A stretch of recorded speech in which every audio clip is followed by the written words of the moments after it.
હું કીધું ભજનમાં એ દશરથ ચોકી તાવણી ત્યાં શ્રવણ પાણી લા ભરે તાકીને મારા ચીર દશરથ રાજાને શિકારમાં જઈ ગયા હતા એટલે હું બીજા પ્રાણી હરણ હોહો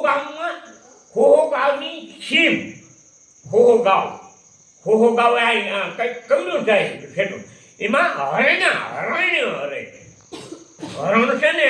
એને કોઈ મારી ન નાખે એટલા માટે દશરથ રાજા શીખાય જાતા કોઈ બીજા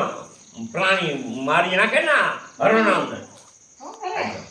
પાણી ભરતો તો આ શ્રવણ વિદાય ગયો આ ભજનમાં એ કે ઈ છે આ સમજ્યા પછી તો આપણે કંઈક સમજવું નહીં.